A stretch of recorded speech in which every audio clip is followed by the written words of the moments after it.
Ya, hari ini kita kembali lagi ke dalam tutorial cara melakukan analisis data kategorikal menggunakan Stata. Hari ini bersama saya, Bayu Satria Wiratama. Kita akan mencoba beberapa sintaks di Stata untuk melakukan eksplorasi dan uji hipotesis serta menampilkan besar efek untuk data kategorikal. Ya, seperti biasa, kita buat dulu file lognya untuk merekam semua yang kita kerjakan. Ya, kita bisa tuliskan log latihan seperti itu dan di save. Nah, setelah itu kita buka data kita. Jadi kita akan berlatih dengan data underscore latihan yang dapat dilihat juga atau dapat di-download dalam website bersamaan dengan video ini serta modulnya. Kita buka data underscore latihan. Nah, setelah kita buka, kita bisa lihat bahwa di dalam data ini ada 11 variabel. Ya, kemudian kita bisa lihat di sini ada nama responden, usia, jenis kelamin, tingkat pendidikan, tingkat pengetahuan, motivasi, komplikasi, kepatuhan, kemudian ada skor pengetahuan, post dan pretest, kemudian juga ada skor motivasi. Ya, di sini karena kita akan belajar data kategorikal, kita akan menggunakan data kepatuhan serta jenis kelamin.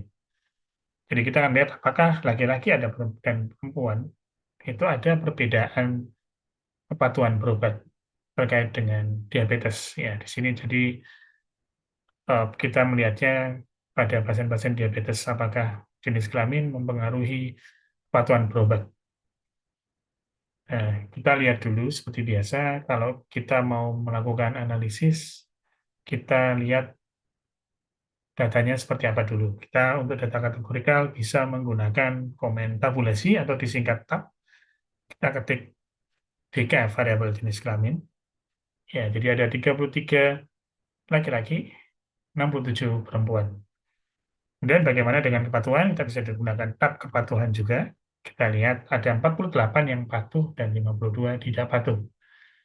Nah, karena kita mau melakukan analisis, jadi kita harus melihat dari perempuan dan laki-laki berapa yang tidak patuh atau berapa yang patuh. Kita perlu tahu itu kondisional frekuensinya. Caranya gimana? Kita menggunakan contingency table dengan cara tab, kemudian yang baris ada di depan, jadi karena barisnya adalah jenis kelamin, kolom kepatuhan. Kenapa?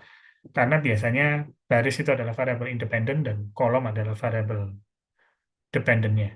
Sehingga kita tulis tab JK kepatuhan. Ya, kita bisa lihat. Oh, ada 18 laki-laki yang patuh. Jadi 18 orang itu adalah laki-laki dan dia patuh. Perempuan ada 30 yang patuh. Namun berapa persenkah itu conditional frequency apa proporsinya kita perlu lihat bagaimana karena kita mau melihat apakah ada perbedaan kepatuhan antara laki-laki dan perempuan sehingga kita gunakan persen baris. Kita kasih komennya koma spasi row seperti ini. Nah, kita bisa lihat ternyata laki-laki 54,55%-nya patuh. Sedangkan di perempuan 44,78%-nya patuh. Kalau kita melihat dari persentasenya, laki-laki memiliki proporsi lebih besar dibandingkan perempuan terkait dengan kepatuhan berobat. Nah, kemudian dari sini kita punya tadi kita ada hipotesis bahwa laki-laki memiliki kemungkinan untuk patuh lebih tinggi daripada perempuan. Nah, itu kita bisa melihatnya dengan apa? Karena ini studinya cross-seksional, ya kita bisa menggunakan dua, prevalence ratio atau odds ratio untuk melihat besar efek. Kemudian untuk menguji hipotesis kita tadi, kita bisa juga menggunakan chi-square. Caranya seperti apa? Kalau untuk chi-square-nya dulu, kita akan gunakan tab JK kepatuhan, koma, rho, spasi, CHI 2, chi-square. Ya, dari nilainya ternyata p-value-nya itu adalah yang PR itu di atas 0,05 sehingga menunjukkan hipotesis kita yang hipotesis nol diterima. Artinya tidak ada perbedaan proporsi kepatuhan secara statistik antara perempuan dengan laki-laki.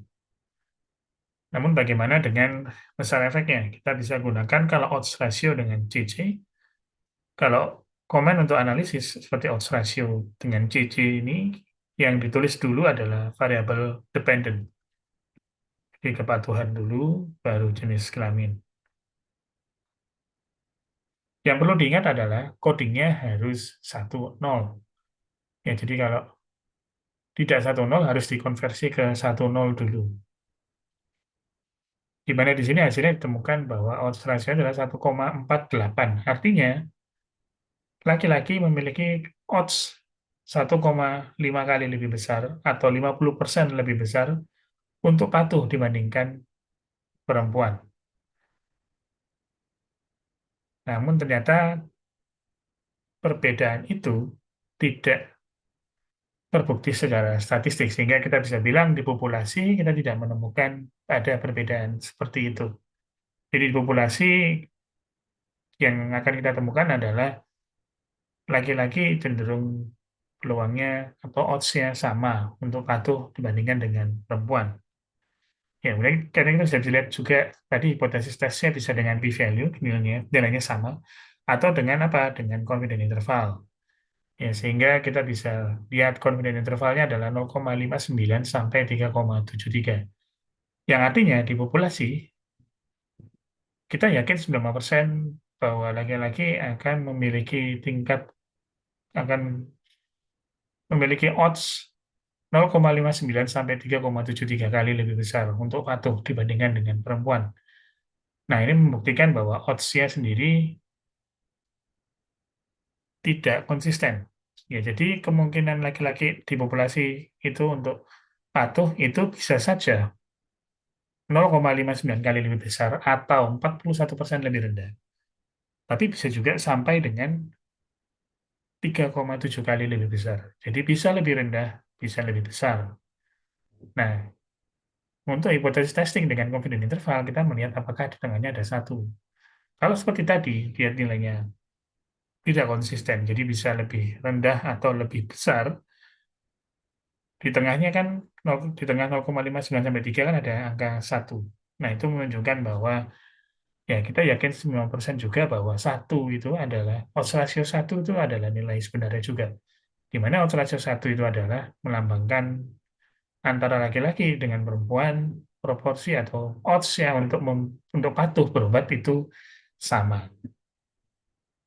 Gitu. Bagaimana dengan prevalence rasionya? Kita bisa lihat dengan kepatuhan JK.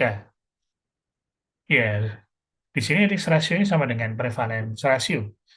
Ya, nilainya sedikit berbeda, namun masih sama. Tidak P, P-square-nya juga p-value-nya masih sama, 0,3579. Dan hasilnya juga sama.